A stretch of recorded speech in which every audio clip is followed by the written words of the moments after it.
அனைவருக்கும் அன்பான வணக்கம்.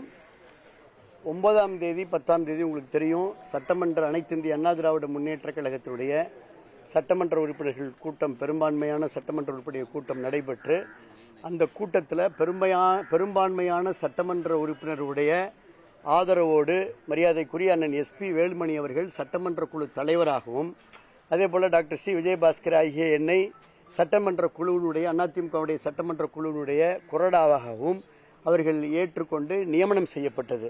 அந்த நியமனத்தை தொடர்ந்து நேற்று நடைபெற்ற இந்த அரசின் மீது நம்பிக்கை கோருகின்ற அந்த தீர்மானத்தின் மீது எப்படி வாக்களிக்க வேண்டும் என்று நாங்கள் அறிவுறுத்தியிருந்தோம். என்ன அறிவுறுத்தியிருந்தோம்னா, நம்பிக்கை கோரும் தீர்மானத்தில் அரசுக்கு ஆதரவாக வாக்களிக்க வேண்டும் என்று உரிய விதிகள் படி, சட்ட விதிகள் படி அவங்களுக்கு நாங்கள் கம்யூனிகேஷன் அனுப்பிச்சிருந்தோம். வாட்ஸ்அப்பில், இமெயிலில் எல்லாமே அவங்களுக்கு அனுப்பிச்சாச்சு.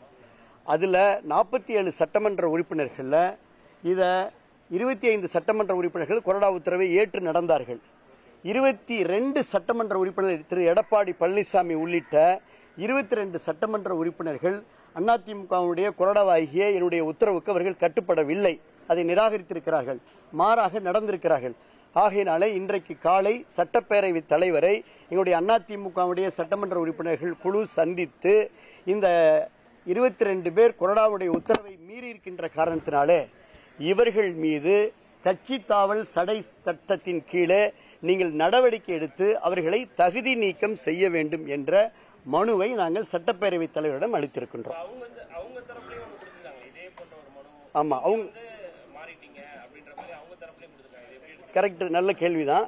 ஆனா பெரும்பான்மையான சட்டமன்ற உறுப்பினர்கள் எங்கே இருக்கிறார்கள் என்பதுதான் சட்ட விதி.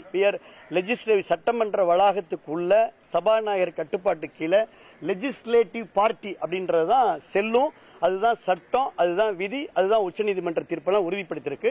உங்களுக்கே தெரியும், நேற்று அதிமுகவுடைய பெரும்பான்மையான சட்டமன்ற உறுப்பினர்கள் மரியாதைக்குரிய அண்ணன் எஸ்பி வேலுமணி அவர்கள் தலைமையில் கொறடா உத்தரவை ஏற்றிருக்கிறார்கள். அதனால பெரும்பான்மை தான் செல்லும்.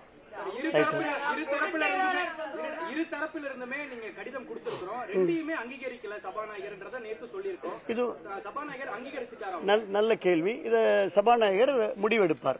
அவர் உரிய விதிகளின்படி நல்ல முடிவெடுப்பார். பெரும்பான்மை சட்டமன்ற உறுப்பினர்களுடைய கடிதத்தை அவர் முடிவெடுப்பார் என்று நம்புகின்றோம்.